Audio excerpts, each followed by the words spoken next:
Welcome to Group 11's project. I'm Carol and I will be teaching you about infant mortality, specifically infant mortality rates in the U.S. To introduce the topic of infant mortality rate, I'm first going to begin with a short story about two moms and their journey through pregnancy and post-pregnancy. Once upon a time, there were two strong, healthy women that were on their last 2 months of pregnancy named Melissa and Mary. Melissa lives in Massachusetts, the state with the lowest infant mortality rate of 4.18 deaths of children under 1 year of age per 1,000 live births. Melissa lives in a 3-story house with her husband and 2-year-old daughter. She graduated from a prestigious university. Right now, she is a CEO of a large company, so her income is more than enough to support herself and her family.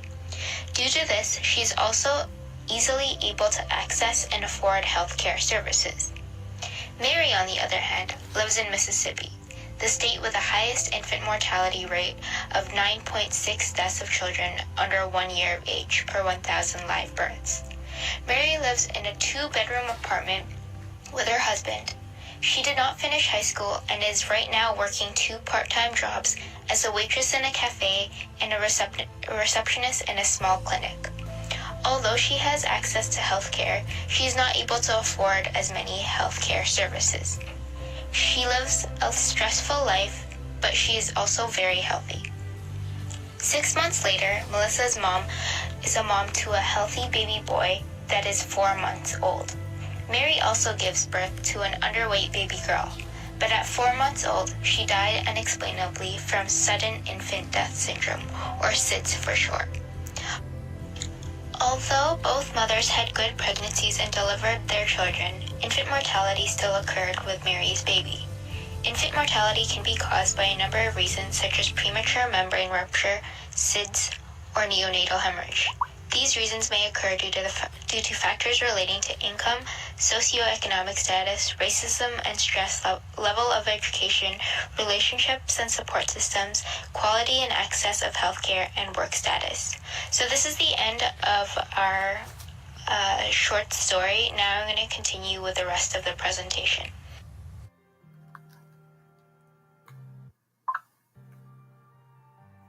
Now that you have a brief understanding of infant mortality rate, I will now be teaching the topic more in depth. First, you must understand the concept of infant mortality rate, or IMR for short.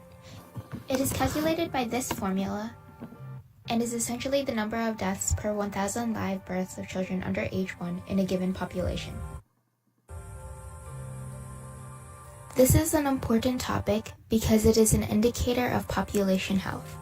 It is associated with a variety of factors such as maternal health, quality and access to medical care, socioeconomic conditions, and public health practices. As of 2017, the IMR in the US is 5.7 per 1,000 live births. But as seen in the short story, these rates can differ through each state. For example, the lowest is seen in Massachusetts, with a rate of 4.18 per 1,000 live births. But in Mississippi, the rate is more than 2 times greater. IMR rates in the US can be seen as alarming because it is the greatest rate among similar industrialized countries. In this chart, it can be seen that a child born in the US is 3 times more likely to die in their first year of life compared to Japan, Sweden, and Austria.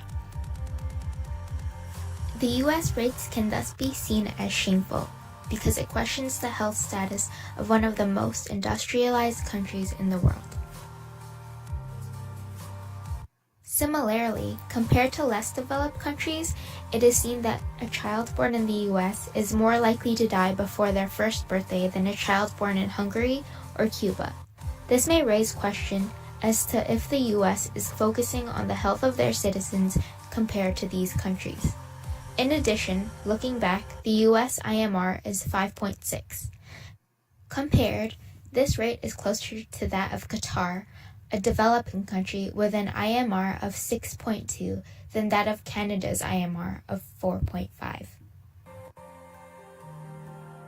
In more detail, the sixth lowest IMR in the world is Finland, with an IMR of 2.7 per 1,000 live births in 2017. The low IMR rate in Finland can be associated with the fact that pregnant women receive overall greater assistance from the government, such as access to free maternal health services, receiving a cash bonus for infant clothing and supply, as well as undergoing prenatal examinations by the 4th month of pregnancy. In Canada, the IMR is less than but similar to the US IMR, with 4.5 per 1,000 live births. However, like the US, IMR rates vary throughout the country. The reality is that IMR for Aboriginal peoples in Canada are 20% higher compared to those not of Aboriginal or First Nations descent. This is due to the fact that federal government funding cuts to healthcare and poor living conditions on reserves. Why are infant mortality rates in the US so high? This may be due to the discrepancies in categorization of infant deaths. In many countries, the gestational age or weight used to distinguish death from stillbirth can differ. For example, a preterm baby delivered in the US that does not survive is counted among live births, but in other countries, this may be considered as miscarriage or stillbirth. Infant mortality can be caused by a number of reasons. Most factors are associated with preterm birth and low birth weight. But infant mortality can also be associated with maternal complications such as the ones listed. In addition to causes, there are also a number of contributors associated with infant mortality. Social determinants of health, such as the ones listed, are interrelated and very important not only in infant mortality but health altogether. For example, level of education may determine income, which dictates a person's access to healthy foods as well as access and quality to healthcare services. Some other factors, which are just as important, include race and ethnicity, which will be talked about in further detail in the next slide, as well as age and relationships or support. For example, IMR rates are higher in single mothers and those born in mothers younger than 20 and older than 40. Race disparity evident in infant mortality. This can be seen in greater frequency of low birth weight and prematurity among Black infants.